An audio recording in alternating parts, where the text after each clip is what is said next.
Hello dear students, welcome once again to the chapter polynomials. Now my dear students, in the first lecture of polynomials, we already discussed about few basic concepts like polynomials in one variable, what are the terms in that polynomial, what are the coefficients, what is constant polynomial, what are zero polynomials, what what will happen if we take negative and fractional powers, that means exponents, and a degree of a polynomial. So these are few concepts which we have already discussed. Okay, fine, no problem.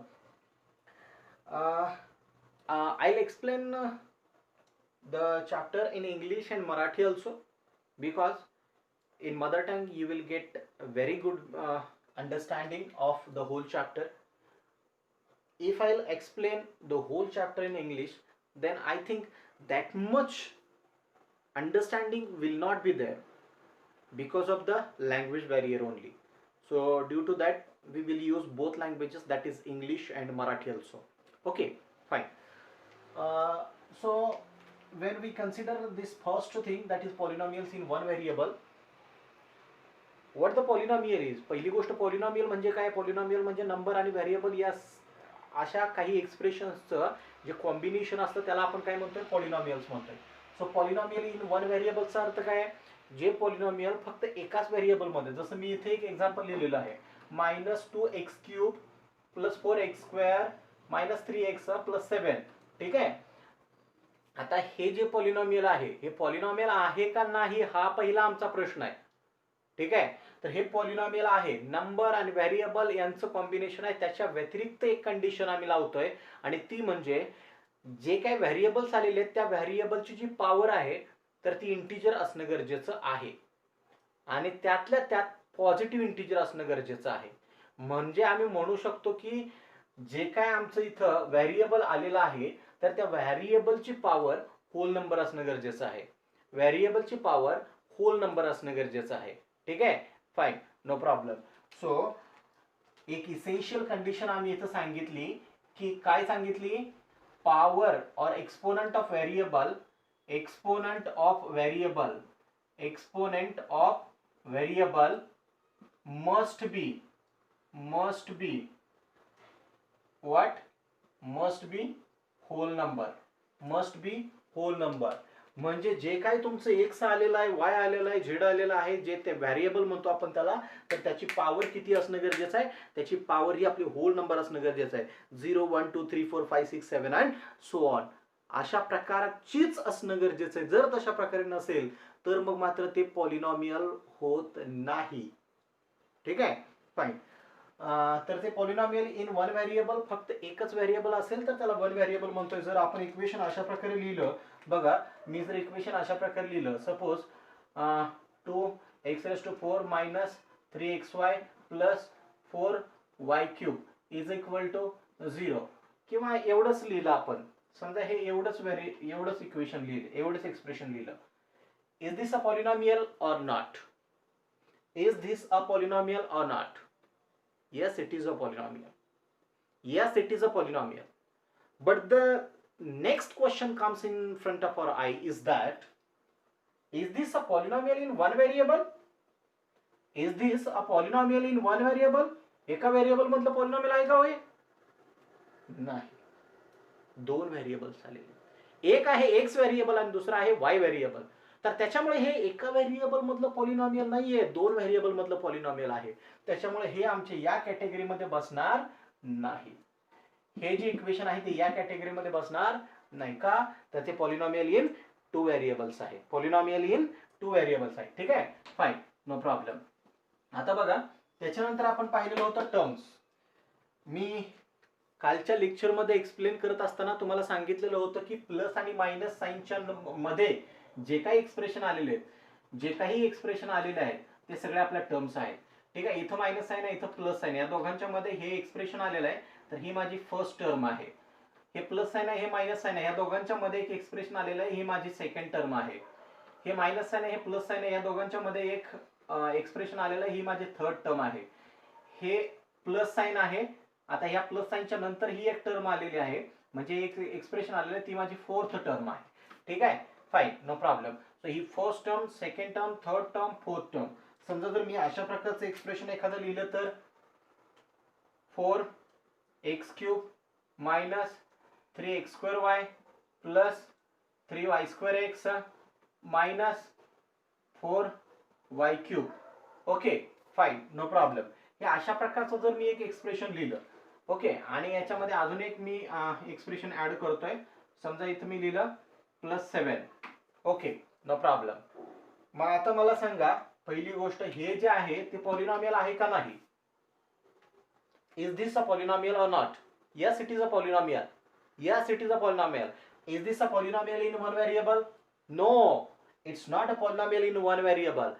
It is a polynomial in two variables.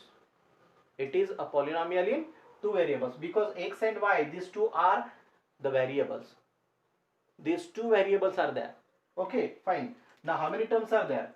This is the first term, second term, third term, fourth term and fifth term. First term, second term, third term, fourth term and fifth term. Okay, fine, no problem.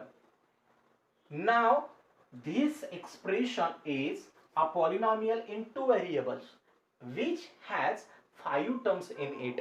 त्याच्यामध्ये किती terms आलेले आहेत? Total 5 terms आलेले आहेत. ठीक आहे, fine, no problem. तर हे अशा प्रकारचं कंबाइन्ड इक्वेशन मिळेल आपल्याला. त्याच्यानंतर टर्म्स आपण पाहिला, टर्म्स कशा येतात? प्लस आणि मायनस साइनच्या मध्ये जे काही एक्सप्रेशन आलेलं आहे, तर जेवढे एक्सप्रेशन्स आलेले आहेत तेवढ्या टर्म्स आहेत. कोइफिशियंट काय आहे? कोइफिशियंट म्हणजे व्हेरिएबलच्या शेजारी आलेला constant. The constant which is a neighborhood of variable. Here you can observe, now in this first term, in this second term, in this third term and in this fourth term. Now tell me, what is the coefficient in this first term? आता इथं आम्ही काय बघणार आहे? Variable कोण आहे? x आहे. x ची पॉवर किती आहे? 3 आहे. x³ चा शेजारी कॉन्स्टंट, x³ च्या शेजारी आलेला कॉन्स्टंट कोण आहे? -2. So -2 is the coefficient. -2 काय झाला? कोइफिशियंट. या आहेत तुमच्या काय? टर्म्स. ठीक आहे, हे काय येत आहेत तुमचे? कोइफिशियंट्स. ठीक आहे, हे काय येतात? कोइफिशियंट. सेकंड टर्मचा कोइफिशियंट काय आहे? 4 आहे. थर्ड टर्मचा कोइफिशियंट काय आहे? -3 आहे. फोर्थ टर्मचा कोइफिशियंट, आता इथं ऍक्च्युली x नाहीच आहे. 7 च्या शेजारी x आहे का हो? नाहीये. x आहे का? नाहीये.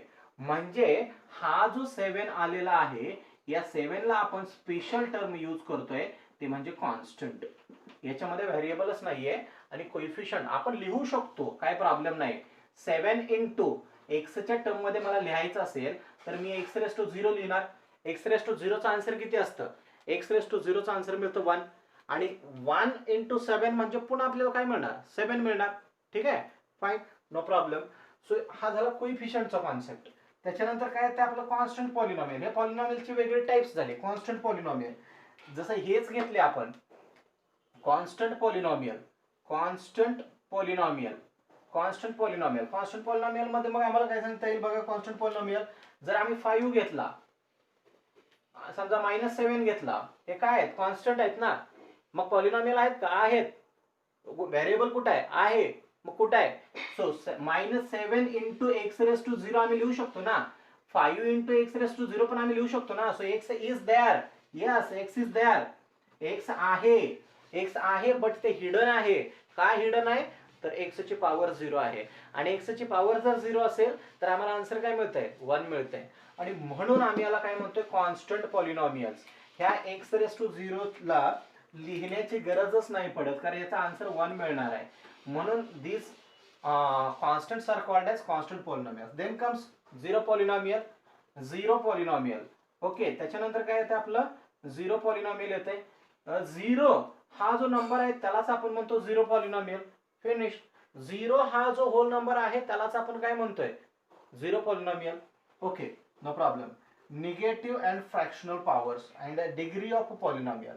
आता पहिली गोष्ट, निगेटिव्ह आणि फ्रॅक्शनल पॉवर्स जर आल्या व्हेरिएबल मध्ये, निगेटिव्ह आणि फ्रॅक्शनल पॉवर जर आल्या, म्हणजे समजा आम्ही एखादं एक्सप्रेशन लिहिलं इथं, suppose P of x is equal to P of x, Q of x, R of x आम्ही कशासाठी यूज करतो? पॉलिनॉमियलसाठी. ठीक आहे, फाईन. सो इथं जर एक एक्सप्रेशन लिहिलं आम्ही, suppose x plus 1 upon x cube. Okay, no problem. This can be written in this form, x plus x raised to minus 3. Okay, fine, no problem. Now see, the highest power, if you think, or highest or lowest or whatever, here one of the power of x is negative. One of the exponent of x is negative in this equation. Suppose if we take another equation here, under cube root x plus x square minus 2x plus 3 is there.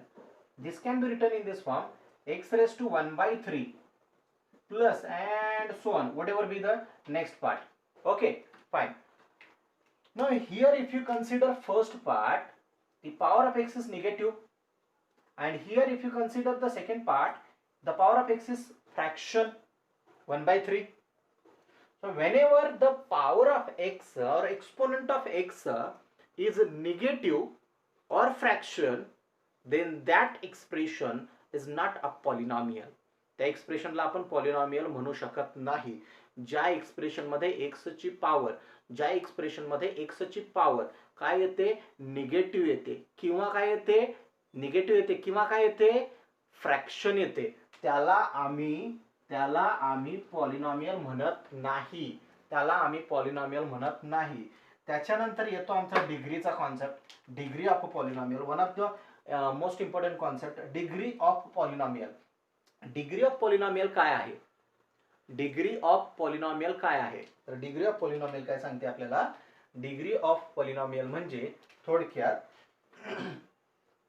हे जे काही एक polynomial इथे लिहिलेलं आहे, त्या polynomial मध्ये जे काही व्हेरिएबल आलेलं आहे, त्या व्हेरिएबलची हायेस्ट पॉवर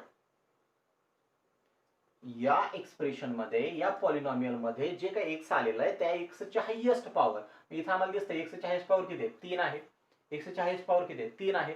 सो आम्ही काय म्हणणार? या पॉलिनॉमियलची डिग्री किती झाली? 3 झाली. या पॉलिनॉमियलची डिग्री किती झाली? 3 झाली. समजा आम्ही दुसरं एखादं एक्झाम्पल घेतलं, suppose one more example is there.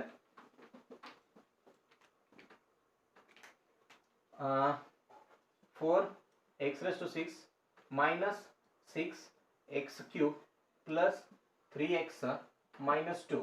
This is the second example. Now tell me, how much is the degree of this polynomial? Is this a polynomial or not? First tell me, is this a polynomial or not?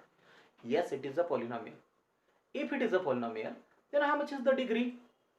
Whenever we are going to find out degree of the polynomial, we need to consider the highest power, and highest power is 6. Hence degree of this equation is 6. Okay, fine, no problem. Now tell me, how much is the degree of this equation? If I write here, suppose 3x raised to 7 minus 4x raised to 6 plus 5x cube minus 3x raised to 3 by 2 plus 5. Now tell me the degree of this equation. What you are going to do? You are going to find out how much is the highest power of the variable. Okay, so how much is the highest power? Here 7 is the highest power. So 7 is the degree of this polynomial. Yes or no? Some can understand why I have asked this question, yes or no? आहे का नाही? या equation मध्ये 7 ही त्या पॉलिनॉमियलची degree आहे का नाही? आता जरा थोडस विचारात पडतो आम्ही, मग आहे का नाही म्हटल्यानंतर. का 7 ही इथं या इक्वेशन मध्ये डिग्री नाहीये बाबा? का नाहीये?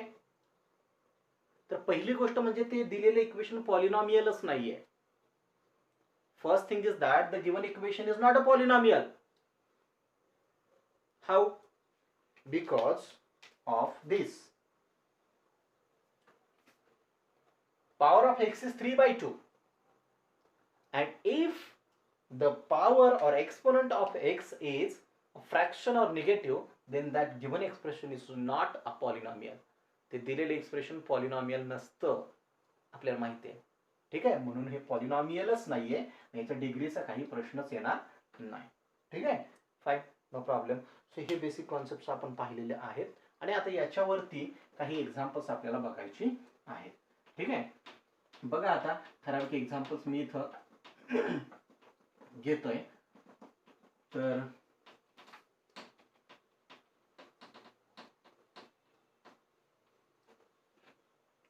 याच्यामध्ये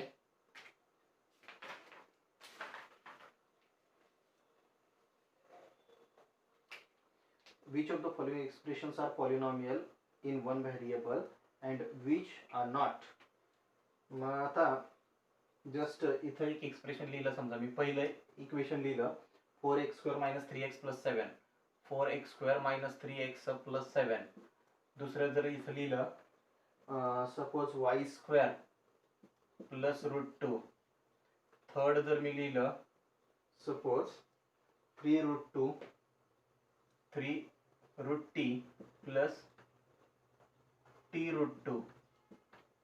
फोर्थ जर मी लिहिलं x⁻10 + y⁻3 + t⁻50. Okay, no problem. Now we have to tell, are these polynomials or not? Polynomial in one variable. The question is like that: polynomial in one variable. Polynomial in one variable. Polynomial in one variable. Okay, fine. Is the first equation polynomial or not? Yes, it is a polynomial. Is it in one variable or not? Yes, it is in one variable. So this is the polynomial in one variable. No problem. Now tell me about the second. Is this a polynomial or not? What are the conditions for to be a polynomial? First thing is that whole expression should carry only one variable. Yes, there is only one variable, no problem. Now the second condition is that power of each variable which is present in each term, so power of each variable must be whole number. Okay, fine, no problem. Means that should not be negative, that should not be fraction. So here the power of y is 2 and this √2 is there. √2 is constant, doesn't matter that what does it come. So this is a polynomial in one variable.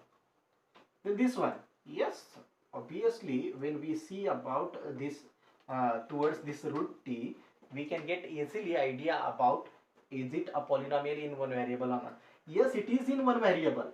Yes, it is in one variable, but is it a polynomial? No, because this √t can be written as t⁻². t⁻² means the exponent is 1/2, which is fraction, and hence this is not a polynomial. This is not a polynomial. Even though it has only one variable, it is not a polynomial. Now check out here, x⁻10 + y⁻3 + t⁻50. Is it a polynomial? Yes, it is a polynomial because the power of each variable is whole number. No problem. Now is it a variable, is it a polynomial in one variable? Not at all, because x is one variable, y is another variable, t is another variable, so totally 3 variables are there, and hence we can say that, what can we say? Hence we can say that this is not a polynomial in one variable. Okay, fine. I think all the basic concepts and a few basic problems I have taken here. You might have been clear with all the concepts. जर काही अडचणी असतील तर त्या निश्चितपणे आपण solve करू, आणि याच्यानंतरचा जो काही भाग आहे तर तो आपण नेक्स्ट लेक्चरमध्ये डिस्कस करूया.